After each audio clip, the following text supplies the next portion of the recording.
کتنی آسانی سے وہاں جو پھولوں کے جو بیچ رہے ہوتے ہیں وہ سارے لوگ ہوتے ہیں, انہوں نے مجھے اپنا ایک دوپٹہ دیا اور اتنی دیر میں علی عباس صاحب بھی ایک دوپٹہ میرے لیے خرید کے لے آئے. سو بڑی آسانی مجھے پیش آئی اور میں نے کہا کہ نہیں یہ مجھے جج آپ کو نہیں کر ایک سکتے. یونیک چیز نظر آئی کہ لوگوں نے وہاں پر ان کی نظروں میں اور ان کے رویے میں باہر سے بہت الگ تھا چیز, الگ تھا, ججمنٹل نہیں تھے, اور انہوں نے ججنگ کے فیکٹر کو نا بڑی ایک لرننگ دے دی تھی, جو لرننگ ان سب میں موجود تھی, خواہ وہ علمی طبقے سے تعلق رکھتے تھے یا نہیں رکھتے. پھر یہ ان کا کوئی کرم ہوگا کہ لوگ تو وہی ہیں, دیوار مطلب دروازہ اندر اور دروازہ باہر چینج ہو رہے ہیں. بالکل, وہ بہت امیزنگ ایکسپیرینس تھا. تو آپ چونکہ ہیپنوٹسٹ بھی ہیں تو میں اس کے بارے میں پوچھوں گا, بیسیکلی ہیپنوسس اس کا علاج کیا ہے, یہ کس طرح کا یہ علاج میں آپ کو بتاتی ہوں. انسان کے ذہن کے دو حصے ہوتے ہیں, ایک ہوتا ہے شعوری دماغ, ایک ہوتا ہے لاشعوری دماغ. لیکن جب آپ نے گاڑی چلانا جب آپ سیکھ رہے ہوں گے تو آپ یہ سوچتے ہوں گے اب میں پہلا گیئر لگاؤں گا, اب میں دوسرا لگاؤں گا, یہاں پہ ٹرن لینے سے پہلے میں تیسرا لگاؤں گا. اگر ایسا ہی ہے تو گاڑی کا اسٹیئرنگ سیدھے ہاتھ پہ موڑوں گا تو سیدھی طرف جائے گی, الٹے ہاتھ پہ موڑوں گا تو الٹی طرف جائے گی. جب آپ کی یہ ساری فیڈنگز سب کانشیس برین میں اچھی طرح فیڈ ہو چکی ہوتی ہیں, پھر آپ فون پہ بھی لگے پڑے ہوتے ہیں, پھر آپ ادھر ادھر اشارے بھی کر رہے ہوتے ہیں اور آپ گاڑی بالکل ایک اسموتھلی رن کر رہے ہوتے ہیں. تو سب کانشیس برین جو ہوتا ہے, اچھا گاڑی سیکھنے کے لیے آپ کو لمبا عرصہ بھی لگا ہے, 3 مہینے لگے ہیں, سیکھنے میں ٹائم لگتا ہے, بیکاز ہمارا کانشیس برین اتنا ایکٹیو رہتا ہے ہر وقت ان ساری چیزوں کو سوچنے کے لیے اور کمپیوٹ کرنے کے لیے کہ سب کانشیس برین سویا ہوا ہوتا ہے. یہ سلو برین بھی ہوتا ہے, مگر ایکچولی ہم اپنی زندگی کے تمام فیصلے, تمام واقعات, ہر چیز اس لاشعور پہ منحصر ہوتے ہیں. اور یہ کہاں سے ڈیولپ ہوتا ہے, ہمارے بچپن سے جو واقعات ہمارے ساتھ پیش آتے ہیں, جو ہمارا لرن بیہیویئر ہوتا ہے, جو ہماری ویلیوز ہوتی ہیں, جو ہمارے بلیوز ہوتے ہیں, اس نے ہمارا لاشعور برین سیٹ کیا ہوا ہوتا ہے. اچھا, میں اس متعلق ایک سوال پوچھنا چاہوں گا. جو لوگ نیگیٹو سوچتے رہتے ہیں ہمیشہ, کیا وہ کبھی پازیٹیو ریزلٹس لے لیتے ہیں؟ دیکھیں, رزلٹ آپ وہی حاصل کرتے ہیں جس کی پہلے سے آپ نے تیاری کی ہوتی ہے یا آپ نے سوچا ہوتا ہے. ٹھیک ہے, اگر آپ نے بہت محنت کی ہے, ایک بچے نے ایگزام سے پہلے بہت محنت کی ہے, اپنے بڑا یاد کیا ہے, سب کچھ کیا ہے, اور اس کے اندر یہ خوف ہے کہ میں پچھلی دفعہ بھی فیل ہوا تھا, میرے گریڈز لو آئے تھے اور میرا اگلی دفعہ بھی گریڈز لو ہی آنے ہیں یار, مجھے اب یہ نہ ہو جائے کہ میں دوبارہ فیل ہو جاؤں, اس کی ساری پڑھائی جو ہے وہ پانی میں ڈوب جائے گی. اچھا, رائٹ, بیکاز اس نے پازیٹیوٹی تو اس نے کی بھی ہے, مگر نیگیٹیوٹی کا اتنا رجحان ہو چکا ہے کہ وہ اس پر حاوی ہو چکی ہے. بالکل ایسا ہی ہوتا ہے. تو پاکستان میں سائیکو تھراپی کے بارے میں کوئی اقدامات نہیں ہو رہے, اور جو ہو رہے ہیں وہ بھی بہت منیمم لیول پر, اور ایک مطلب جو جس چیز کی ضرورت ہوتی ہے اس لیول پہ نہیں ہو رہے. تو اس کی وجوہات آپ کو کیا نظر آتی ہیں؟ دیکھیں, جب میں نے سائیکو تھراپی کی ٹریننگز لی تھیں, ہپنوٹسٹ میں بنی تھی, ساری چیزیں ہوئی تھیں, تو میں اپنے بیچ میں نا, جس بورڈ سے میں نے پڑھا تھا, میں پہلے بیچ سے تھی. میرے بیچ میں میرے ساتھ تقریباً کوئی 30 لوگ ہوں گے, 35 لوگ ہوں گے.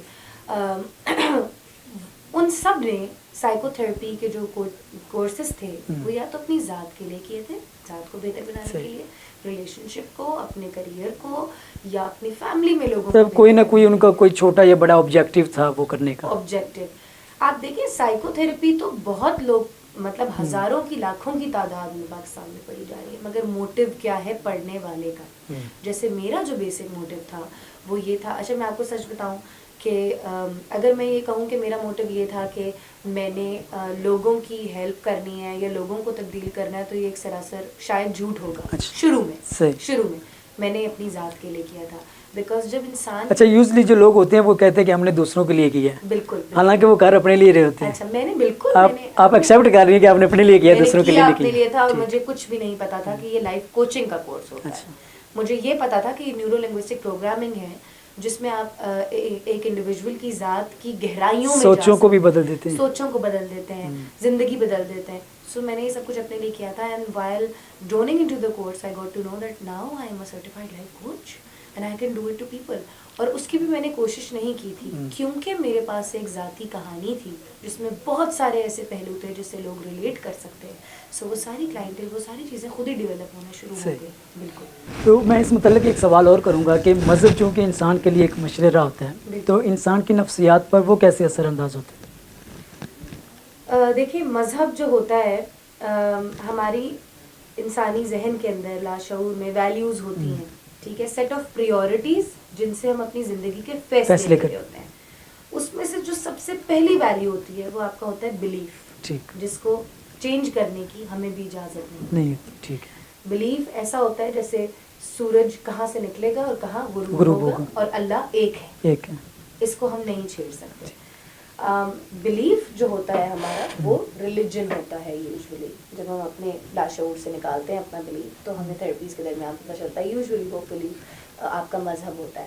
مذہب آپ کو سرینڈر کرنا سکھاتا ہے, بیکاز آپ کی لائف میں جب بہت کچھ ہو رہا ہوتا ہے, سب کچھ برا چل رہا ہوتا ہے, ہم کامیابی کی طرف بڑھنے کی کوشش کر رہے ہوتے ہیں اور ہم وہ حاصل نہیں کر سکتے, ہمارے ریلیشن شپس اچھے نہیں چل رہے ہوتے, آفس میں کچھ اچھا نہیں ہو رہا ہوتا, دوست بابوں سے ہماری لڑائی ہو جاتی ہے, ساری چیزیں ہو رہی ہوتی ہیں, آپ بچھاتے ہیں مصالحہ اور آپ بیٹھ جاتے ہیں خدا کے سامنے, اور جب آپ اپنے معاملات اللہ تعالیٰ کے سپرد کر دیتے ہیں, جب آپ کو پتہ چلتا ہے بی اٹ اینی ریلیجن, اسلام, Hinduism, Sikhism, anything, Judaism, سب کچھ, آپ کو پتہ ہوتا ہے کہ دیر از اے سپیریئر پاور, یار وہ ہینڈل کر لے گا.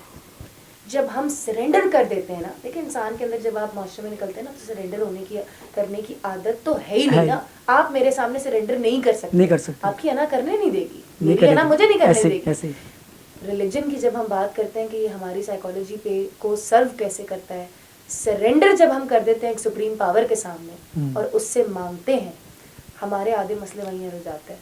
صحیح, بالکل, پریشانیاں ختم ہو جاتی ہیں, پریشانیاں ختم ہو جاتی ہیں, بیکاز ہمیں لگتا ہے کہ اب ہم وہ فائٹ اور فلائٹ موڈ ہوتا ہے نا برین کا, وہ ہمارا آف ہو جاتا ہے, بیکاز ہمیں پتا ہوتا ہے کہ نہ ہمیں فائٹ کرنی ہے نہ فلائٹ کرنی ہے, جو ہوگا وہ ہوگا, جو ہوگا وہ ہوگا. ٹھیک ہے. اور اس میں اگر ہم یہ بھی بلیف ساتھ شامل کر لیں کہ جو ہوگا میرے لیے قدرت کی طرف سے بہتر ہوگا, یہ سارے کانسیپٹس ریلیجن کریٹ کرتے ہیں. تو اس سے ریلیونٹ ایک ٹاپک ہے کہ صوفیزم کے متعلق آلموسٹ تمام ریلیجنس بلیو رکھتے ہیں, مطلب اس پر کہیں نہ کہیں ایک نقطہ ان کا ہے. تو آپ کے خیال میں کیا صوفیزم کو تمام اسپیکٹس پر, لیولز پر, کلاسز پہ 8th 9th 10th یا سلیبس کا حصہ نہیں ہونا چاہیے پراپر, کیونکہ یہ ایک مطلب اسپیسیفک سبجیکٹ ہی ہوتا ہے کہ جیسے کوئی سبجیکٹ چوز کرتا ہے تو صرف اس کو پڑھایا جاتا ہے. یہ ہارمنی کریٹ کرنے کے لیے میرے خیال ایک بہترین ٹول ہے. دیکھیں بیرون ممالک میں مائنڈفلنس کورس میں شامل کر دیا گیا ہے, اچھا, میڈیٹیشن کورس میں شامل کر دی گئی ہے, ویئرز پاکستان میں مائنڈفلنس کے اوپر آج تک 1000 ٹرینر لوگوں کو سکھا کے تھک گیا ہے, سمجھا کے تھک گیا کہ مائنڈفلنس ہوتی کیا ہے, لمحے میں حاضر رہنا. میڈیٹیشن ہوتی کیا ہے, میڈیٹیشن کے اندر بھی میڈیٹیشن کی کوئی 5 شاخیں ہیں. اچھا, جب ہم ان کو انڈرسٹینڈ کرنے بیٹھتے ہیں, ایک نکلتی ہے ریکی, ایک نکلتی ہے کلر ہیلنگ, ایک کچھ نکلتی ہے, ایک ویسٹرن میڈیٹیشن کے بہت سارے طریقے ہیں, اسی میں ایک طریقہ ہے روحانیت کا مراقبہ. سو پہلے تو آپ یہ دیکھیں کہ اگر ہم اس کو کورس میں شامل کر بھی دیں گے تو مجھے یہ لگتا ہے کہ روحانیت کے راہ پہ چلنے والے کے لیے اس کا اپنا ذاتی سفر بہت ضروری ہوتا ہے. اچھا, سو اگر ہم یہ کورس میں شامل کر بھی دیتے ہیں, سو کیا اس چیز کو لوگ لے کے پرولونگ کر سکیں گے, اس پہ ڈٹے رہ سکیں گے, بیکاز جب ہم سفر میں داخل ہوتے ہیں نا تو ہمارے پر آزمائشیں بھی بہت آتی ہیں, ہمارے پر پرابلمز بھی بہت آتی ہیں. سو بڑے سوالات اٹھتے ہیں اس بات کو سوچتے ہوئے. بالکل. اچھا, تو عموماً انسان روحانیت کی طرف, مذہب کی طرف اس وقت کیوں آتا ہے جب وہ ناکام ہو رہا ہوتا ہے, یا دنیا کی جو عیش و عشرت کی زندگی ہے اس سے وہ اکتا چکا ہوتا ہے, یا اس کو وہ حاصل نہیں کر پاتا. جب وہ فیلئر کی طرف ہوتا ہے وہ اس وقت اس طرف کیوں آتا ہے زیادہ تر؟ اچھا, مجھے لگتا ہے کہ جب بادشاہ اکبر کا بیٹا نہیں پیدا ہو رہا تھا تو وہ خواجہ غریب نواز کے در پہ اس سے تھوڑی گیا تھا کہ اس کے وہ کوئی فیلئر تھا. اچھا دیکھیں, بادشاہ اکبر جو تھا اس کا بیٹا پیدا نہیں ہو رہا تھا خواجہ غریب نواز کے در پہ, جہاں پہ اس نے اپنی تاج اتارا تھا, وہاں لوگ آج اپنی جوتیاں اتار کے جاتے ہیں. عابدہ پروین صاحبہ, بالکل, عابدہ پروین صاحبہ جب روحانیت سے ان کی لڑی لگ گئی تو وہ عابدہ پروین بن گئی. عابدہ پروین تک کا سفر. بالکل.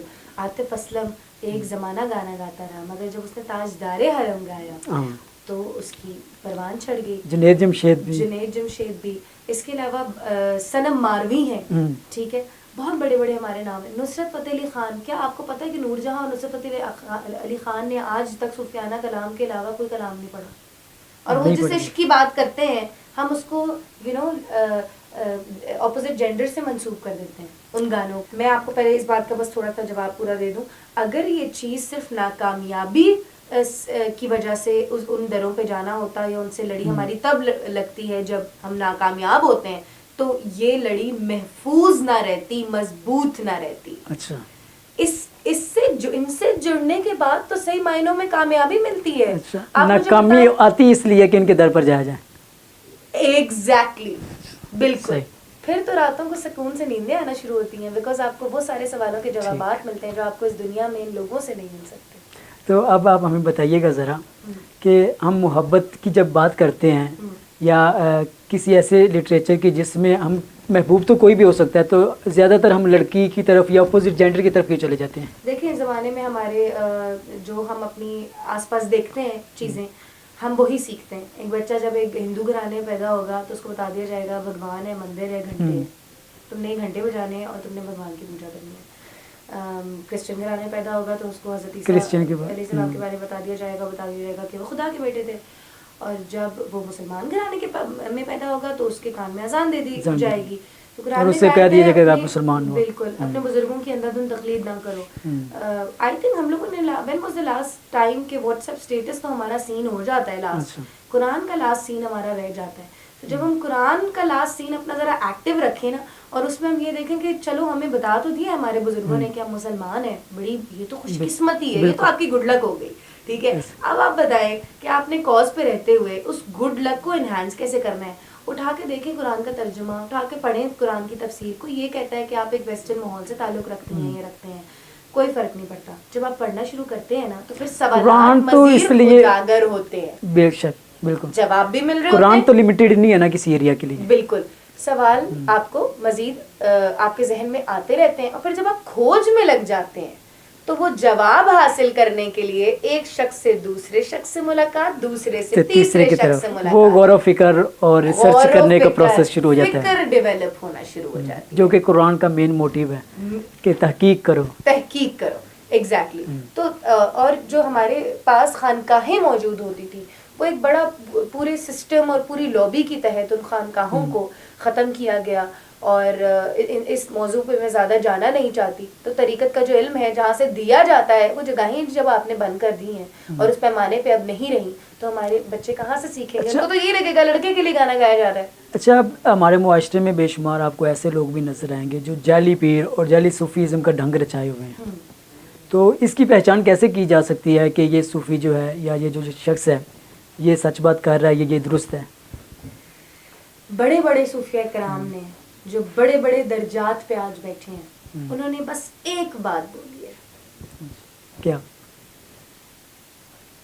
اصل صوفی کو پہچاننے کی ایک ٹیکنیک ہے یا ایک طریقہ ہے. اگر تمہیں مرشد کا چہرہ دیکھ کے خدا یاد آ جائے تو وہ مرشد ہے, وہ کامل ہے. بہترین طریقہ. بس. اچھا, تو نفسیات کے متعلق میرا ایک سوال ہے کہ ہمارے معاشرے میں نفسیات کی آگاہی کے لیے کوئی رجحان نہیں ہے, اس کی کیا وجہ ہے؟ دیکھیں, نفسیات کی آگاہی کے لیے کیا رجحان ہوگا جب ہمارے معاشرے میں اتنا بڑا ٹیبو ہے. جب انڈرسٹینڈنگ ہی نہیں ہے تو رجحان تو ایک دوسرا سٹیپ ہے نا, ایک دوسرا سوال ہے. انٹرسٹ ایک دوسرا سوال ہے. پہلے انڈرسٹینڈنگ تو کوئی مطلب ہوگی نا. تو جب ایک انڈرسٹینڈنگ کے لیول پہ ایک ٹیبو بنا دیا گیا ہے کہ سائیکو تھراپسٹ کے پاس یا سائیکالوجسٹ کے پاس صرف ایک پاگل جاتا ہے, یا ہماری عوام کو تو یہ نہیں پتا کہ سائیکیٹرسٹ, سائیکالوجسٹ اور لائف کوچ میں فرق کیا ہوتا ہے. ٹھیک ہے, اس سے ریلیونٹ ایک میرا سوال ہے. عموماً جو لوگ ہوتے ہیں, بیمار ہوتے ہیں, ان کو نفسیاتی کوئی مسئلہ ہوتا ہے لیکن وہ بھی پیروں کے پاس چلے جاتے ہیں. بالکل. حالانکہ ان کو اپنا علاج کروانا چاہیے. بالکل. تو ان کے لیے آپ کا کیا پیغام ہے؟ لیکن پھر بیچ میں بلیفز آ جاتے ہیں کہ انسان کا اپنا ذاتی بلیف کیا ہے. ٹھیک ہے, بلیف سے ہی بڑے بڑے مسئلے حل بھی ہو جاتے ہیں. جیسے میں آپ کو بتاؤں کہ ہمارے NLP میں ایک ٹیکنیک ہوتی ہے کہ اگر آپ کو جسم کے کسی بھی حصے میں درد ہو رہا ہے, اگر وہ کرونک نہیں ہے تو میں آپ کو وہ درد 3 منٹ کے اندر ختم کر کے دکھا سکتی ہوں. اچھا. صرف آپ سے سوچ کو مستقل آپ سے ایک ہی سوال کروں گی, واٹ آر یو فیلنگ. اچھا, آپ کیا محسوس کر رہے ہیں, آپ کیا محسوس کرتے ہیں. ہوتا یہ ہے کہ ہماری neurology is directly related to our physiology. صحیح ہے. ذہن میں جتنی بھی نیگیٹو تھاٹس ہوتی ہیں, ہم لوگ شعوری دماغ اتنا چلا رہے ہوتے ہیں کہ جو لا شعور میں نیگیٹو ایموشنز ہوتے ہیں نا, ہم ان کو اگنور کرتے رہتے ہیں. یار آج تمہارا موڈ کیسا ہے؟